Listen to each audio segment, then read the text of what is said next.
Oke, assalamualaikum warahmatullahi wabarakatuh. Bismillahirrahmanirrahim. Alhamdulillah. Alhamdulillahilladzi arsala rasulahu bil huda wa dinil haq liyazhirahu 'ala dinihi wa kafa bisyahida asyhadu an la ilaha illallah wa asyhadu anna muhammadar rasulullah nabi ba'da ma ba'du rabbi sholli sadri wa yassir li amri wa hlul 'uqdatam min lisani yafqahu qawli Allahumma sholli ala sayyidina Muhammad wa ala Muhammad kama shallaita ala sayyidina Ibrahim wa ala sayyidina Ibrahim wa barik ala sayyidina Muhammad wa ala Muhammad kama barakta ala sayyidina Ibrahim wa ala sayyidina Ibrahim fil alamin innaka Hamidum Majid. Baiklah, teman-teman kelas B16 ya. Kita hari ini akan membahas di pertemuan yang ke-14 ya, membahas mengenai multikultural dalam perspektif Islam ya. Nah, sebelumnya kita harus tahu dulu apa itu multikultural ya. Multikultural ya, secara bahasanya multi itu artinya banyak ya. Multi itu artinya banyak. Kultural itu artinya budaya ya. Budaya, banyak budaya atau beragam budaya yang beragam, budaya yang bermacam-macam ya. Nah, mengenai berbagai macam budaya ini Allah Subhanahu wa taala telah mewahyukannya ya dalam Al-Qur'an ya, berbagai macam suku bangsa tapi dalam satu bingkai yaitu takwa. Bicara takwa berarti dia adalah orang yang beriman ya. Bicara beriman berarti dia adalah orang Islam. Ya, berarti multikultural di sini adalah multikultural dalam satu bingkai yaitu secara langsung adalah bingkai Islam ya.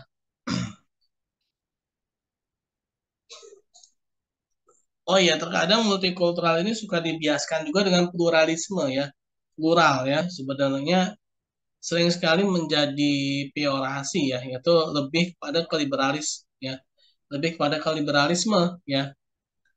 Nah, pluralisme itu memang lebih mengarahnya kepada keliberalisme atau paham kebebasan atau paham yang mengatakan bahwa semua apa namanya ajaran ya yaitu agama itu adalah sama yaitu pluralisme ya. Tapi sebenarnya multikultural ini berbeda ya. Ini bukan pluralisme. Nah, dalam masyarakat yang multikultural ini ya, dalam masyarakat yang multikultural ini ya, kita dilarang ya untuk menyombongkan diri ya, untuk menyombongkan diri karena kita tidak tahu ya bagaimana esok ya orang yang kita sombongkan itu dia itu bisa jadi akan menjadi lebih mulia daripada kita ya. Nah, bahkan dia seorang yang mungkin dari sisi fisik ya itu mungkin agak-agak kurang gitu. Misalkan, ya mohon maaf, misalkan orang-orang yang berkulit hitam itu terkadang suka di nomor dua kan gitu ya di dalam paham rasisme ya. Nah, tapi dalam Islam itu tidak ada yang namanya perbedaan warna kulit ya, tidak ada perbedaan apa namanya fisik ya. Nah, ini sebagaimana dalam sebuah eh, baik teman-teman kelas B16 kita lanjutkan lagi yaitu mengenai larangan sombong ya dalam apa konsep multikultural ya. Itu dalam sebuah riwayat ya dari Umar bin Khattab radhiyallahu anhu yang mana mengenai seorang mantan budak yang mendapatkan kepercayaan untuk mengelola sebuah apa nih ya.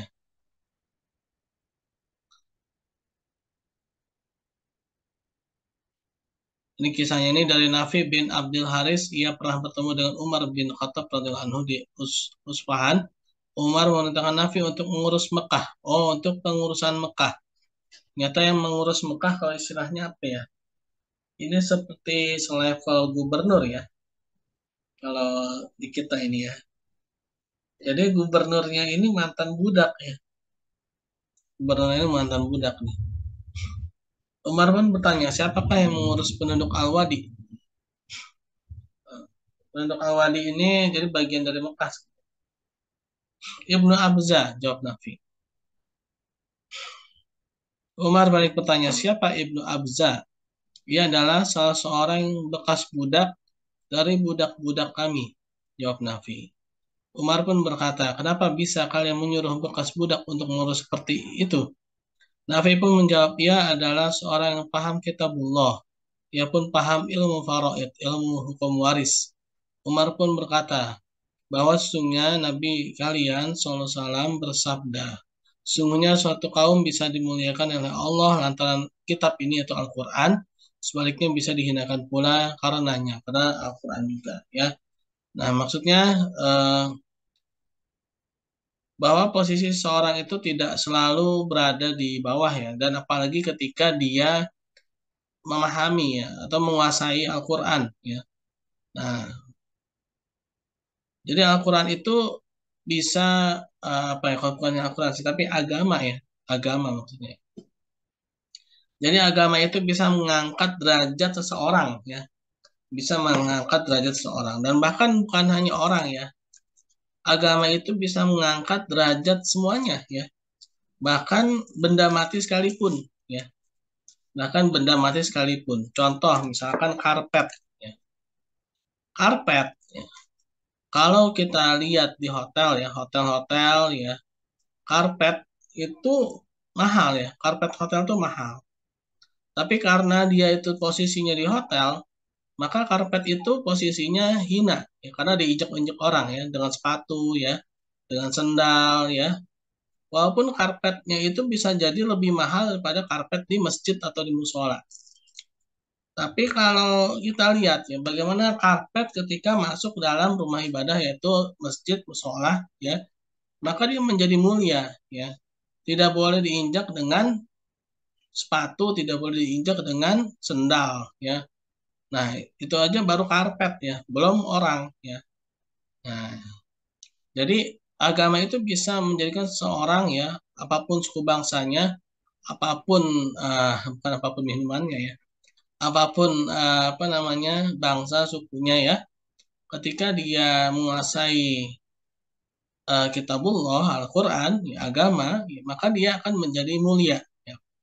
Dan sebaliknya ya, bisa juga dihinakan ya, ketika dia menghina agama ya, maka dia akan menjadi orang yang terhina ya.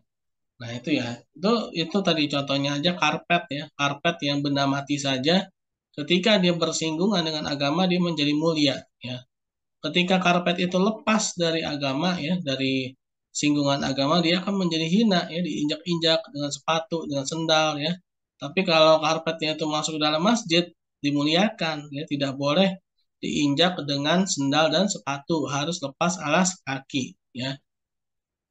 Nah, ya, jadi apa namanya? Ketika seorang itu eh, dekat dengan agama, maka dia akan dimuliakan, ya.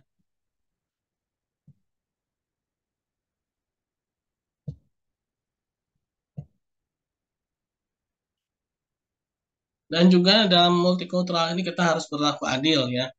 Nah, ini dalam Al-Quran surat Al-Hujurat ayat 11 Allah Subhanahu Wa Taala berfirman, A'udzu billahi minasyaitonir rajim. Ya ayyuhalladzina amanu kunu qawwamina lillahi syuhada'a bil qist wala yajrimannakum sana'anu qaumin ala alla ta'dilu i'dilu huwa aqrabu littaqwa wattaqullaha innallaha khabirum bima ta'malun. Yang artinya wahai orang-orang yang beriman jadilah kamu sebagai penegak keadilan karena Allah ketika menjadi saksi dengan adil, dan janganlah kebencianmu terhadap satu kaum mendorong kamu untuk berlaku tidak adil. Berlaku adillah karena adil itu lebih dekat dengan takwa. Dan bertakwalah kepada Allah. Sungguh Allah mengikuti apa yang kamu kerjakan. Ya. Nah, jadi kalau ayat yang tadi ya, Al-Hujurat ayat 13 itu nyambung dengan sebenarnya. Jadi kalau ayat 13 tadi itu mengenai Allah Subhanahu wa taala menciptakan manusia dengan berbagai macam suku dan bangsa agar saling mengenal, dan yang paling mulia adalah yang paling bertakwa. Dan takwa itu adalah adil. Berarti setiap suku bangsa itu kalau kita sambungkan ke sini, yang paling mulia itu adalah yang paling adil ya, dan bertakwalah ya kan, dikatakan adil itu lebih dekat dengan takwa ya, salah satunya ya adil.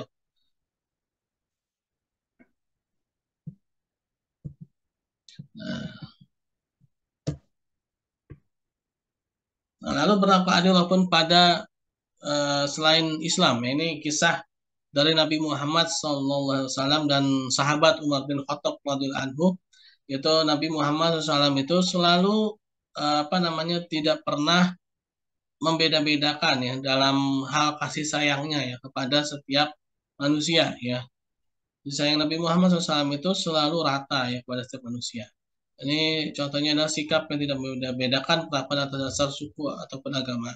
Setiap memotong kambing ya dulu kala ketika di Madinah, ketika masih ada orang Yahudi di sana, Rasulullah SAW itu selalu membagi-bagikannya walaupun pada tangganya yang apa namanya beragama lain yaitu Yahudi. Beliau juga pernah menjenguk orang Yahudi yang sedang sakit ya, memberi hadiah dan juga bermuamalah, jual beli dan berbagai macam hubungan sosial lainnya. Bahkan ada kisahnya tuh ya sampai-sampai si Yahudi itu masuk Islam ya karena Rasulullah SAW itu begitu perhatian terhadap dia ya. Ada yang apa orang dewasa dan juga ada anak kecil ya ceritanya ya. Yang orang dewasa itu ceritanya kalau nggak salah ini ya si Yahudi itu selalu apa ya meludahi ya. Suatu ketika dia nggak ada nih ya. Sampai akhirnya Rasulullah SAW itu mencari orang tersebut, ternyata orang tersebut sakit. Ya. Ketika dia sakit, ternyata Rasulullah SAW datang menjenguk ya. Nah begitu menjenguk orang Yahudi itu menangis dan akhirnya masuk Islam ya. Itu cerita singkatnya ya. Dan juga bagaimana teladan lain yaitu yang diriwayatkan ya dari kisahnya Umar bin Khattab radhiyallahu anhu dan gubernur Mesir yaitu Amr bin As ya. Nah, ini kisahnya ini Amr bin As suatu ketika ingin memperluas masjid di daerah Mesir ya. Ternyata di sana ada perumahan, ada rumah orang Yahudi ya. Ada rumah orang Yahudi dan akhirnya rumah orang Yahudi tersebut terkena gusur ya. Walaupun Amr bin As mengganti dengan apa namanya dengan gantian yang wajar lah ya, yang apa namanya seimbang gitu ya. Tetapi si Yahudi ini ternyata tidak mau, dia tetap pengen rumahnya ada di situ. Ya. Nah, akhirnya Amr bin As pun membongkar paksa ya rumah si Yahudi tersebut ya. Akhirnya si Yahudi tersebut datang ke Madinah dan mengadukan hal tersebut kepada Umar bin Khattab radhiyallahu anhu. Nah, ketika itu Umar bin Khattab radhiyallahu anhu begitu mengetahui kejadian tersebut ya diceritakan oleh si Yahudi itu ya, akhirnya mengirimkan sebuah pesan ya berupa tulang ya, berupa tulang yang digoreskan dengan pedang ya. Tulang itu digoreskan dua garis ya dengan pedang itu satu garis vertikal dan satu lagi garis horizontal ya. Nah, Umar bin Khattab radhiyallahu anhu pun berpesan pada si Yahudi itu agar menyampaikan tulang tersebut kepada Amr bin As ya. Si Yahudi ini tidak apa ya paham ya sebenarnya tidak mengerti maksudnya apa nih gitu kan. Akhirnya si Yahudi itu pun menuruti apa perkataan Umar dan dia pun datang ke Mesir menyampaikan pesan yang Umar bin Khattab ya pada Amr bin As berupa tulang tadi yang ada garisnya ya, garis horizontal dan garis vertikal ya. Begitu melihat pesan Umar bin Khattab radhiyallahu anhu, Amr bin As langsung pucat ya, langsung pucat mukanya dan langsung meminta maaf pada si Yahudi tersebut dan akhirnya membangunkan kembali rumah si Yahudi tersebut. Nah, si Yahudi tersebut bingung ya, dia heran, ada apa ini gitu ya. Apa maksud dari arti pesan ini gitu ya. Nah, akhirnya dia pun menanyakan kepada Amr bin As ya, apa sih maksud dari pesan Umar bin Khattab ini ya kepada Amr bin As. Akhirnya Amr bin As pun menjelaskan ya, bahwa maksudnya ini adalah garis pertama garis vertikal ini artinya Umar bin Khattab menyuruh saya agar terus berlaku adil ya dimanapun saya berada. Dan adapun garis horizontal ini pesannya kalau kamu sudah tidak bisa berlaku adil maka kamu akan aku penggal. Ya. Nah, oleh karena itu Amr bin As langsung pucat mukanya kan begitu melihat dua garis itu ya padahal hanya dua garis ya. Nah, jadi pesan Umar, kamu harus terus berlaku adil. Kalau kamu sudah tidak berlaku adil, maka kamu akan aku penggal. Ya. Nah, akhirnya Amr bin As pun menceritakan itu dan si Yahudi itu pun akhirnya terkesan ya dengan apa yang telah dilakukan oleh Umar bin Khattab radhiyallahu anhu ya bahwa ternyata khalifah ini ya Amirul Mukminin ini ternyata tidak membeda-bedakan ya tidak membeda-bedakan antara yang Islam dengan yang Yahudi ya.